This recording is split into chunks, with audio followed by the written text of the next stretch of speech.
Hello, This is everybody. it. Yes, Hi.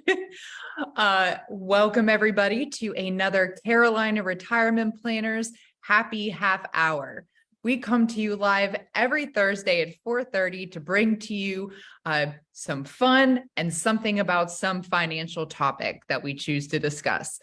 I'm Sam Shukavage, and with me today, it may look a little bit different than most weeks. Today, my dad is actually at a tax training event with Mr. Ed Slott, keeping up to date with all of the latest tax and IRA information out there.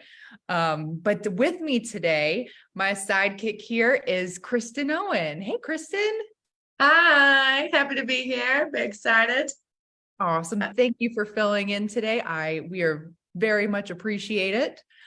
And also with us here, as always, is the lovely Miss Amy Drusky, making all of the magic happen behind the scenes. Hey, Hi, Amy. Goodbye. Wonderful to see you. And if this is one of your first times joining us, we don't know that you're here unless you type into the chat. So feel free to say hey and let us know that you're here tuning in.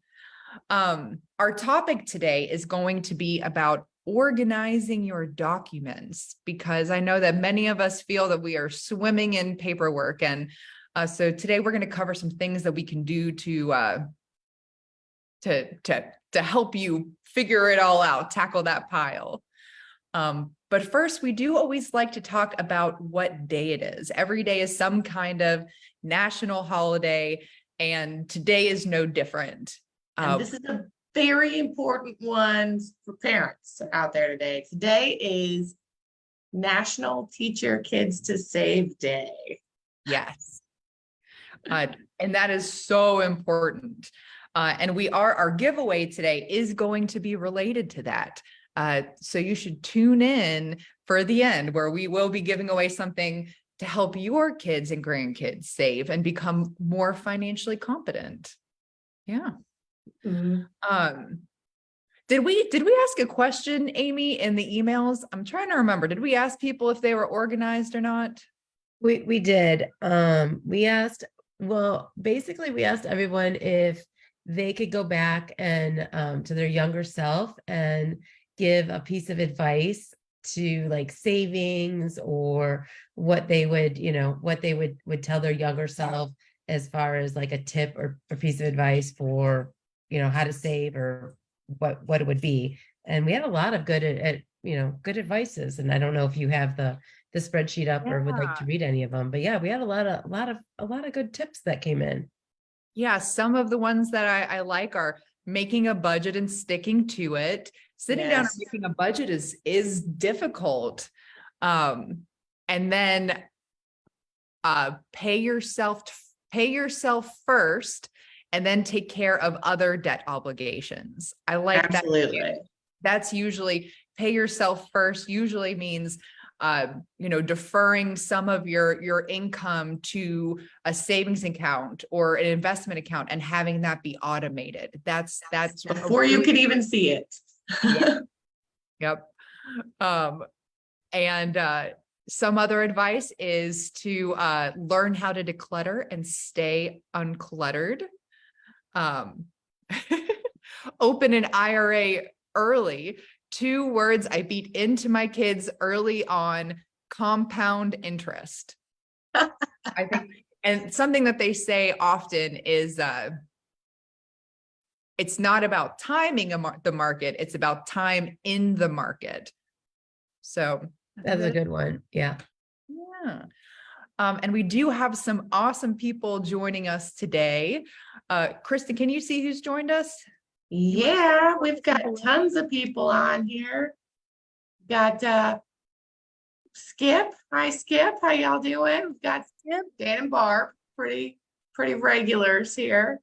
Got Kim and Bruce. Hi, you guys. So glad you're here. I don't get to say hi as often as Sam and David, so I thought I'd give you a chance. Definitely. We also have Rich here and Brad. Hey, y'all. And our favorite Teresa, Amy's mom, has joined us. Hi, Mom. Yes, as well as Paige. Hi, Paige. Oh, I think that Paige had a really good response to our email. She did. I like it. Yes. Yes. Yeah. She was, I can't remember what she, oh gosh, it was, oh God. He the was ice cream. working as Yeah. a bank teller when this young man comes in and is like, hey, do you want to invest in my little startup ice cream shop? And she was, she's prudently saving for college. Can't blame her. Good decisions there. But come to find out, the young man who came in wanted her to invest in the ice cream company. That company is now Ben and Jerry's. I know. I was like, Oh, if only we would have known, right? I wonder what $100 early on would have netted you today. But that's a really cool story. It was. I was like, oh man, you'll never forget that story. We also have Bill here. Hey, Bill, and Carol Ann, and Barbara, and yeah.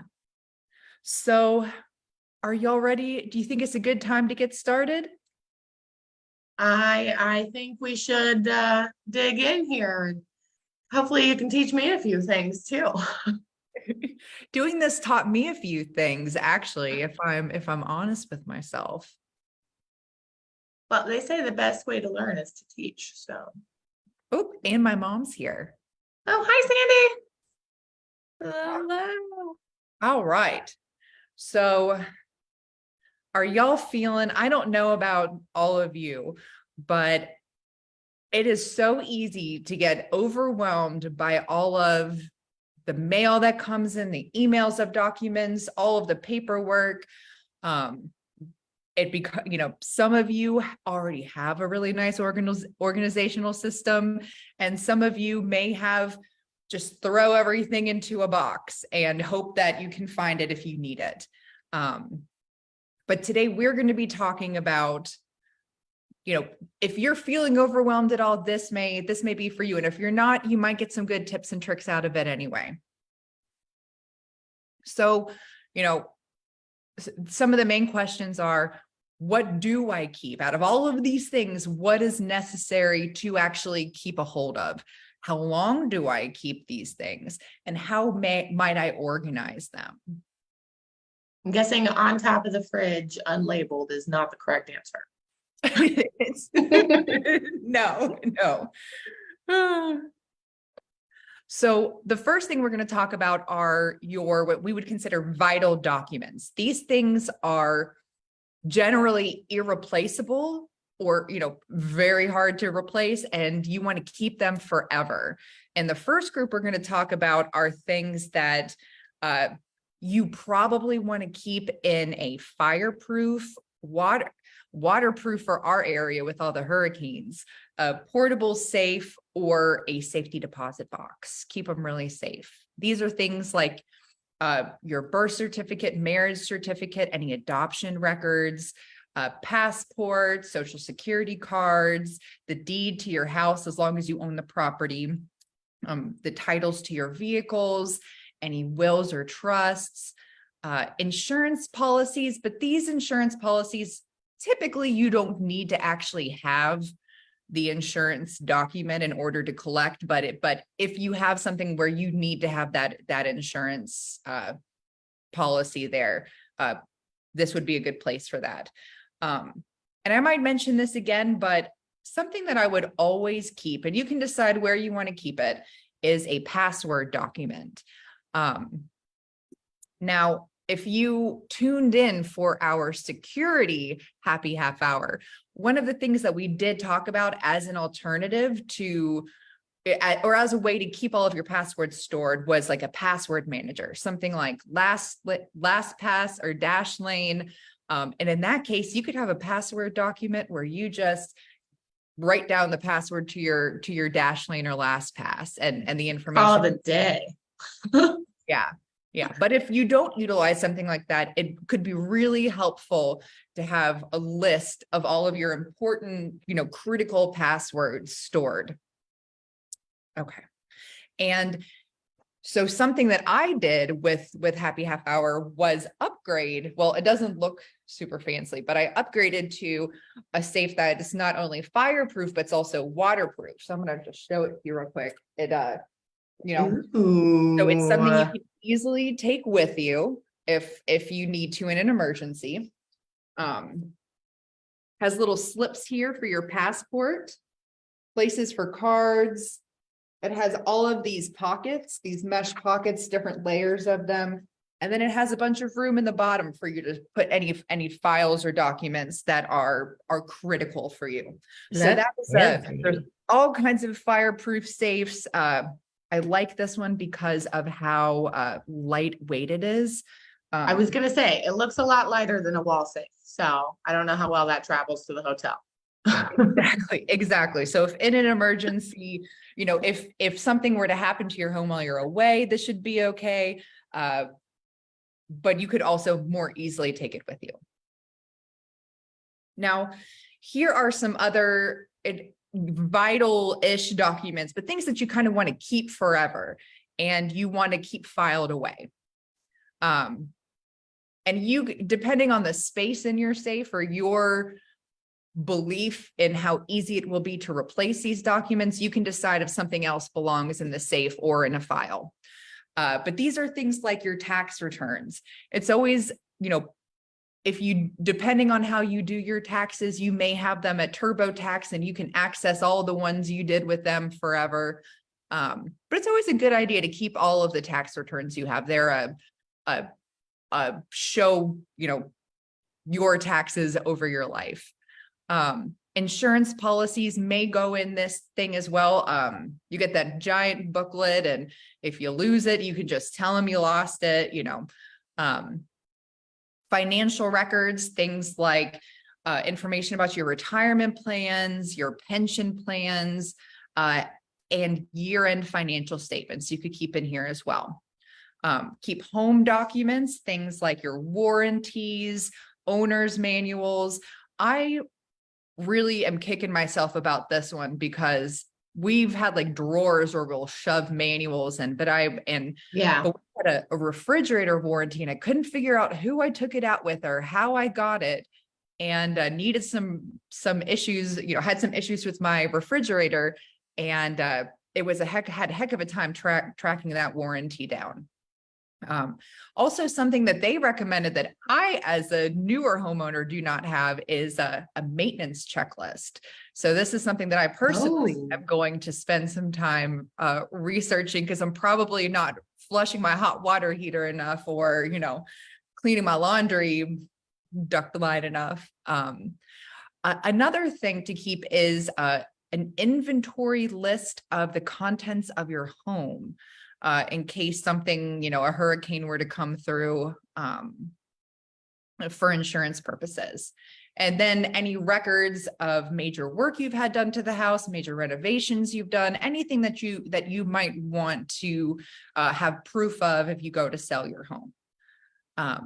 Vehicle information like your car insurance, your maintenance that you've done with it, repair records, and then loan documents, your car loan. Oh, I put car and auto. Look at that. That's great. Well, auto covers a few more things than just a car, I will say. Any loan documents you have, any student loans you have, and you can disregard those once you've paid them off. But what about everything else? There's a lot more. So some things to keep for 7 years. Generally, or most importantly, is anything that would support your tax return, any of those supporting documents, the W-2s, 1099s, if you've used, if you're not taking the standard deduction and, how to prove the deduction, charitable donation receipts, and it's more than likely that anyone would fall into the 3-year timeline for an IRS audit, but there are some circumstances where they might go back 7 years. So it's always great to be safe and, keep it for the full 7 just in case. And some things that were recommended to me were also any settled insurance claims you might have had, and deeds on sold property. I don't know exactly why, but it was recommended to me that you keep those for 7 years after you've sold them. Well, with that fancy new folder you got plenty of space to keep all those in an organized way. Yeah. But I know that's not the rest of it. You're getting so many other documents and so many other things in that junk drawer that you might have. So things to keep until you file your taxes and it has been accepted. These would be paycheck stubs and brokerage statements. Especially you could use your year-end brokerage statement once you get that. But just in case something doesn't look right on your 1099 or on your W-2, you would be able to go back and verify that information. And things to keep less than that. These are some of the things that probably add up pretty quickly in the space of your home. Bills. As soon as you pay the bill and your payment clears, you can discard that bill, you can shred it. And receipts, only keep them as long as you need. If you're somebody who goes back, as you should be, I'm not excellent at it, but if you are somebody who goes back and reconciles their statements with receipts, then you don't need to keep them any longer unless you're using them to get some kind of deduction, or unless they're integrating in some way with your taxes, like a charitable donation, something that's going to help you deduct on your taxes, a write-off on your taxes. Those are the only reason you would need to keep receipts longer than that. Okay. Something to consider is anything that doesn't fit in your fireproof safe. You can consider going digital. I know there are, with the clients that I see, there are some people who have adapted really well to the digital world. And for some people, it's a little bit tougher than them. But if you're somebody who does feel fairly confident on your computer, I would absolutely consider getting rid of a lot of this clutter in your home or a lot of this paper and going digital. Many of you have a scanner at home, but there are also smartphone apps out there now that can act as a scanner. They are very cool. I've seen a few of our clients use them. Yeah, those are awesome things to have. And then you would just organize in folders, and we recommend a cloud-based account, something like Microsoft OneDrive, Google One, Dropbox, Evernote, iCloud. Back it up to a cloud so you could access it anywhere. But you could also reinforce that by backing it up to a USB drive. I might even recommend doing both, periodically updating your USB drive. Absolutely. Something that I also recommend is creating what you might call a just in case file. And you could even title this "Read Me." So if something were to happen to you, this would be where your loved ones would go first, and you could communicate the important details to them. It could be as simple or as in-depth as you feel comfortable making it. But you could put the important contacts. You could say, here's Sam and David's card. Give them a call in case something happens to me. You could have that list of passwords in there, a list of important accounts, and anything else that you think that your loved ones might need. So I would definitely recommend doing that. And some other tips just for your organizational success. The first thing is, if you're sitting here and you're somebody who hasn't, has that giant stack of papers and you're starting from scratch, the first thing to decide is whether, hey, do I feel confident going digital, or would I like to, keep everything in paper and file that way. As David says, on dead trees. That's what you would say if you were here. One of the things that they recommend is whenever you're filing these things, if you do it by paper, to do it in plastic bins with hanging files. That way it's a little bit more portable in the case of an emergency than, a file cabinet. So that's something that I might consider.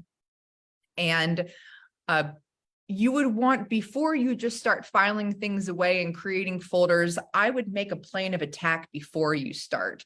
And this is usually, looking at all the stuff you have and choosing a few basic categories, and then you could make subfolders within them. But make a plan of attack. It'll help you feel a lot more confident going through it. And once you have everything in place and you're like, this is looking great, more documents are going to come in and you're going to have to figure out what to do with them. So as soon as you receive them, I would go ahead and file them is my recommendation, or else you'll just create a new box of clutter. That was somebody else's response today, is you don't have to touch it more than once. Exactly. You get it, you open it, you file it, end of story. Exactly. And that could be, if you're going digital, that could be as easy as just scanning it and shredding it and putting it in your online folder. But however you choose, the quicker you can file things, the better for you. And then organization is a constant battle. Trying to stay this way. You don't do it once and then you're good forever. You want to kind of go through your files maybe once a year and reevaluate what you have in there and pull out anything that you find to be unnecessary. Yeah. I mean, every year, those 7-year documents get a year older. That's true. That's a good point.